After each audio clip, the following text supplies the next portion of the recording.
everyone wants to know. We are getting questions in from our viewers, people wondering, where is Gabby Petito's fiance, Brian Laundrie? And what do his parents know about his whereabouts? They were spotted earlier today leaving their home in a red pickup truck. They were on their way to pick up this car. So a Mustang, there it is, that police hauled away earlier this week. So far, they've remained silent about their son's whereabouts. Meantime, check out what their neighbors told Fox News about their activities on the day that Gabby was reported missing on September 11th. I noticed that they got a new camper for the back of the pickup. I saw them loading it up, and so I assumed they were preparing for, a camping trip.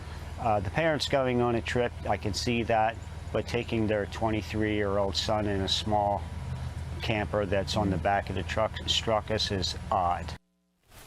Wow. So there are all sorts of theories about when and where Brian took off and went to. One of those theories is from John Walsh. Here's what he said on CNN.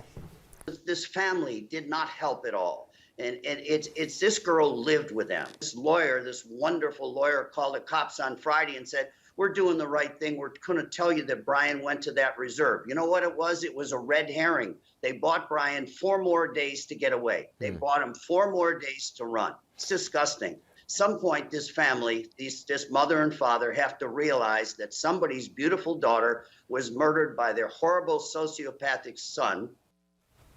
Strong words. For more on this, we are joined by child advocate for the National Center for Missing and Exploited Children, as well as the co-host of In Pursuit with John Walsh on ID, Callahan Walsh. Thank you so much for joining us on the show. So we just heard what your father thinks. Do you agree? Did Brian's parents give him a head start, in your opinion? I share the same opinion as my father. Maybe no surprise there. But the parents absolutely bought this guy time. Now with the neighbors coming forward with an alternate timeline from what they witnessed, seeing this mini camper being packed up and leaving for the weekend, even saying how strange it is that a 23-year-old male would be camping with their parents in such a small camper. We know the parents are lying about the timeline. They're buying him time. They're providing him resources, and I think it's all the more reason that we need to really not trust the Laundrie family when it comes to where Brian is. So Callahan, a lot of people are speculating where Brian is and if he's even alive, or will he be found alive? What are your thoughts on this? I think he will be found alive. I think this guy's too narcissistic to kill himself. I think he's going to go out. I think law enforcement's going to find him, but I think it's the public that's going to do that. I think it's the public that's going to provide law enforcement the tip. We're searching for that key that unlocks the door to justice. I know somebody out there is going to spot Brian, they're going to do the right thing, and they're going to call law enforcement. And the public is oftentimes law enforcement's most powerful tool. That's the tool we harness on In Pursuit with John Walsh. We profile these guys, but it's the public that gives us that information. They're the reason these guys are taken off the streets. Callahan, this couldn't lead into my question better. There's been a ton of internet sleuths and witnesses from the public that have come forward trying to help in this case. A lot of YouTubers and a lot of people with cameras. Do you think personally this is too much involvement from the public? Do you think it helps or hurts? I thought this would be a great help. I wonder what your take is.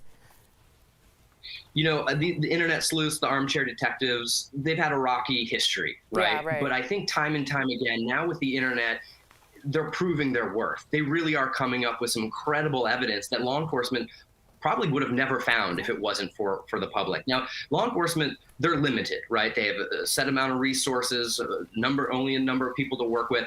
The public, they're putting in those extra hours. They're burning the midnight oil for law enforcement and finding these tips and this interesting information that law enforcement may not have been able to find without this help. And it really is incredible what the internet's been able to do. I really salute anybody out there that's putting time and attention on Gabby's case and helping us solve it. Does that change your mind now? Because when we've had conversations, you almost felt like the internet would hurt.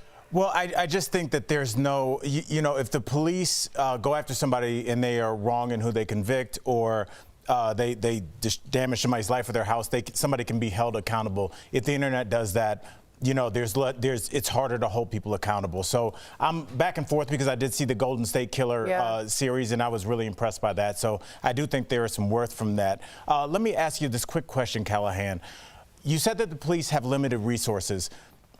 I don't understand why, as soon as she was found missing, their son was the last person that she was seen with. Why didn't they immediately put eyes on the parents' house? You wouldn't one assume that he would go back there to kind of re-up and reestablish himself? You know, I share that same question. You know, why didn't they have an unmarked car outside the house? Why weren't they watching who was going in and out of that household? Weren't they surveilling it? I don't have the answers to that question. You know, look, hindsight's always 20/20. We can say everything they should have done, but that's easy. That's something that they absolutely should have done from the very beginning. That's something Ice-T would have done. Yeah. You know? Ice-T. Yeah, Callahan, really quickly before we go, we only have about 30 seconds. Gabby's best friend, Rose, has spoken out saying that she knows that Brian Laundrie can survive in the wild because he went on this Appalachian Trail trip for 3 months on his own without any help and called him a survivalist. What is your take on that?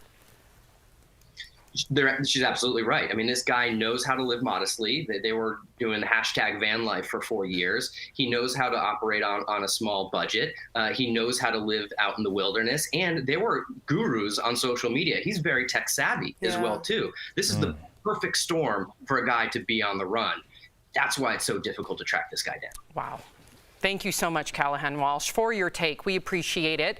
You can see more of Callahan on Season 3 of In Pursuit with John Walsh, Wednesdays at 10 p.m. Eastern, 9 Central on ID and streaming on Discovery+. Thank you so much. Thanks, Callahan.